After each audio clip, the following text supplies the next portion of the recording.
Picture this. One out of nearly 13,000 routine combat flights, and somehow an elite F-15E Strike Eagle gets blown right out of the sky. Iranian troops actually managed to lock onto an American fighter using a deadly Russian-built missile. But here's the thing you have to understand about the US military. They live by one absolute rule. You never leave anyone behind, so an A-10 Thunderbolt swoops in and completely annihilates an Iranian convoy rushing toward the downed pilot.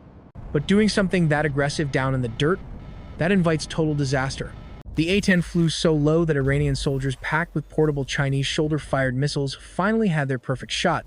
That rocket slammed right home and instantly shredded the A-10 engine. And this is the part that gets me, because that single hit just set off a catastrophic chain reaction. Two rescue choppers rushed in to save the pilot and flew straight into a meat grinder, taking brutal hits from a massive Soviet-era twin-barrel anti-aircraft gun. April 3rd, 2026, right along the Iran and Iraq border in the Zagros Mountains, an absolute hellscape of jagged peaks and deep dark valleys. Pilots call this terrain a total nightmare, but flying through those deep canyons perfectly hides you from long-range enemy radar. The catch? It hands the enemy the ultimate hiding spots for absolutely devastating close-range missile ambushes. So how on earth does America lose a top-tier Strike Eagle and an incredibly tough Warthog in one night? Not to mention nearly losing a rescue chopper and a multi-million-dollar Reaper drone too. Here's exactly how this nightmare kicked off. 2:15 in the morning, a pair of Strike Eagles screams across the border flying low, hunting down a heavily reinforced underground command bunker. They rely on specialized ground-hugging radar to safely navigate in the pitch black.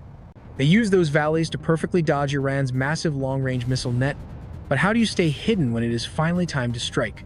To drop their massive 5,000-pound bunker buster bomb, the lead jet has to pull up fast, completely exposing itself above the mountain peaks to enemy radar.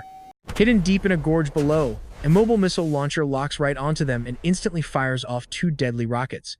The pilot violently jerks the jet while blasting out burning flares, successfully tricking the first missile. But what about the second? That second rocket explodes right next to the jet, instantly destroying the crucial hydraulic systems that keep the plane flying. The crew ejects straight into the frozen pitch-black mountains, triggering an immediate rescue response because the US military will completely tear the world apart to save their own. It is now exactly 2:45 in the morning. Since they crashed so close to the border, nearby A-10 Thunderbolts instantly divert to provide heavy fire support for the rescue teams. And down on the ground, fast-moving Iranian hit squads are already hunting for the stranded American pilots.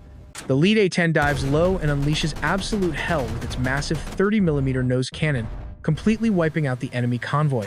But what did that extreme maneuver? And here's what nobody talks about. Iran had just absolutely flooded this entire area. They brought in thousands of highly lethal Chinese shoulder-fired rockets, basically cheap but deadly knockoffs of advanced Russian anti-aircraft gear. An enemy soldier fires a heat-seeking rocket from the dirt, and at that low altitude, the American pilot simply cannot react fast enough before it absolutely shreds his right engine. Now, can the legendary titanium armor of the Warthog actually save it? Amazingly, that thick armor holds the dying jet together just long enough to keep flying. Thanks to that incredible protection, the pilot wrestles his flaming jet over a flat plateau and hits the eject handle.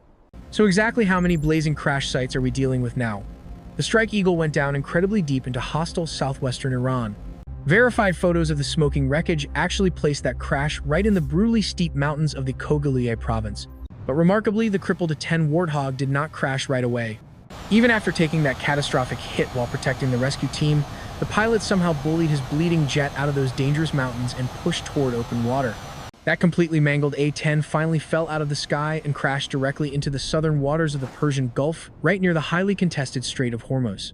It hits exactly 3:15 in the morning, and a heavily armed rescue task force finally launches into the dark.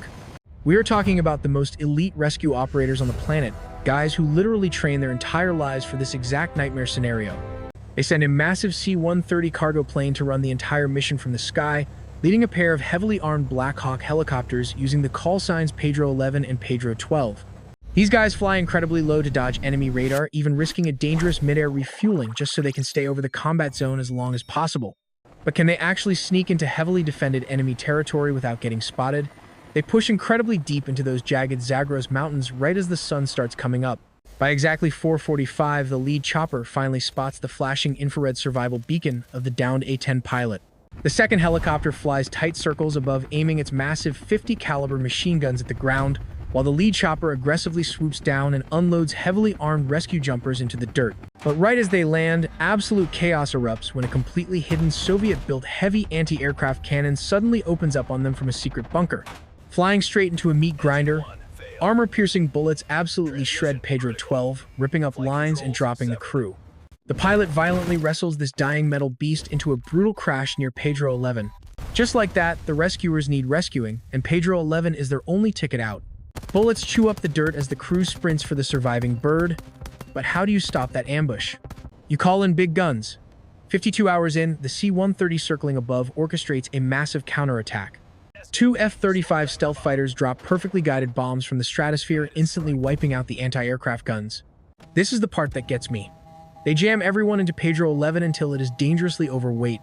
So how do you physically fly a completely overloaded chopper out of the deadly Zagros mountains? The pilots max out the throttle. Engines absolutely screaming, they scrape over trees and plunge deep into valleys. By 5:30 in the morning, that battered chopper limps back into Iraqi airspace, alive because nobody gets left behind. But the nightmare continues, the fighter crew is still missing, forcing a massive special ops raid tomorrow night. And here is the scary truth. In modern combat, unprotected communications will get your entire squad killed. You need frontline defense.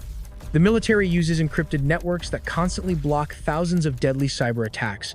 It goes way beyond basic security, actively shielding every single device from enemy malware and hostile tracking. The craziest part? A single encrypted military network can cover an entire strike team or a whole city. If the enemy breaches that secure link, they will exploit the connection and hunt you down instantly. You get absolutely 0 second chances here. Oh wait, we just learned an F-35 stealth fighter took a direct hit during one of these sorties. To understand how a billion-dollar jet gets tagged, you must realize enemies use 2 missiles. Radar and heat-seeking. The F-35 acts like a ghost against radar, but hiding from a heat-seeking missile is a totally different game.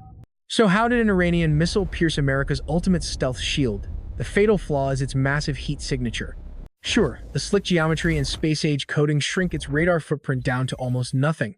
That basically makes the jet completely invisible to old-school early warning radars. Think about this for a second.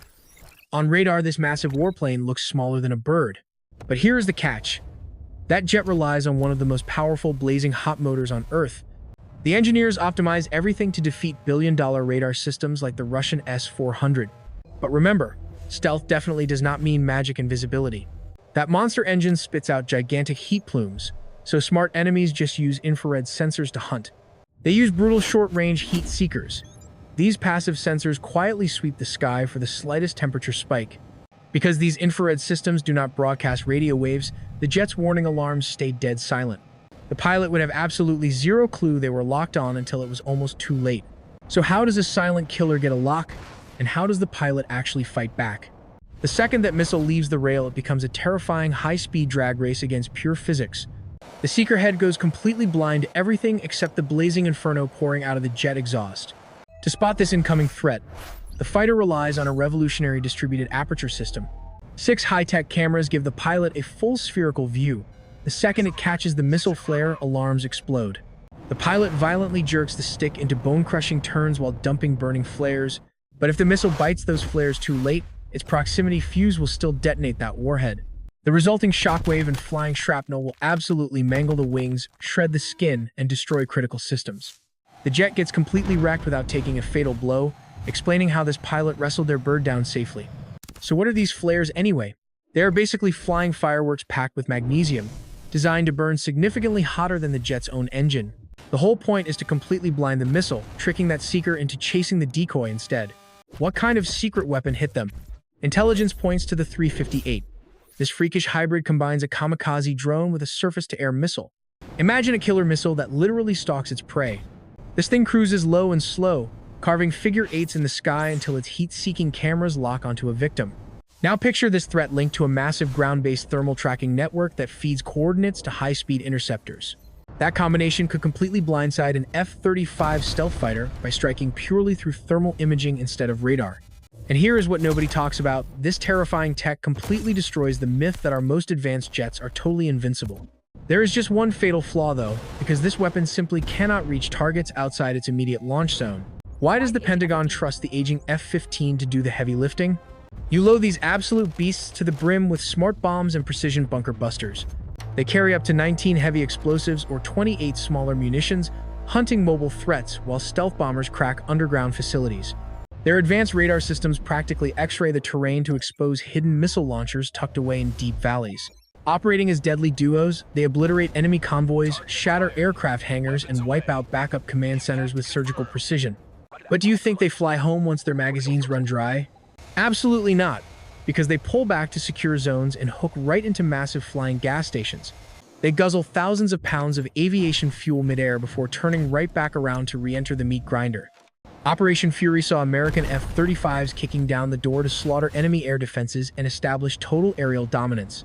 We practically owned the sky at that point, but the real nightmare was just getting started. Here is the part that gets me. The Iranian military was bleeding but far from dead. You might be wondering why we did not just flood the zone with conventional fighter jets. The main grid was crushed, but deadly S-300 missile batteries were still lurking in the dark like snipers. Even for a legendary warbird like the Strike Eagle, a single rogue radar ping means instant death. The Pentagon absolutely refuses to gamble American lives and $100 million machines against those surviving surface threats. So how on earth did Allied pilots fly F-35s directly into the teeth of active Iranian anti-aircraft zones? They threw out the traditional playbook and completely abandoned the idea of relying solely on Middle Eastern airstrips. Instead, commanders parked two colossal nuclear-powered floating cities right outside Iranian territorial waters. You had the USS Abraham Lincoln Strike Group locking down the entire southern approach from the Arabian Sea. Meanwhile, the massive USS Gerald R. Ford held the Mediterranean line as Israeli fighters burned across the desert toward Tehran. Everything hinged on a razor-thin timeline, waiting for the exact second those Allied jets hit their strike points. The skies opened up, launching us into the most terrifyingly complex tactical ballet in modern military history. Commanders executed a ruthless strategy known as time on target that completely changes this battle map. Submarines are spitting out warheads from the deep while destroyers hurl cruise missiles from the horizon. Throw in stealth bombers dropping heavy ordnance, all launching from totally different zip codes at completely different hours. And here is the absolute strategic brilliance behind this orchestrated chaos. Every single weapon was mathematically timed to vaporize targets across 4 major cities the exact millisecond Israeli bombs hit dirt. They wanted to trigger a catastrophic system failure and instantly crush the regime under a simultaneous tidal wave of fire. The impact delivered apocalyptic shock and awe, yet somehow the Iranian defense grid completely froze up. Because when push comes to shove, American military dominance operates on an entirely different evolutionary level.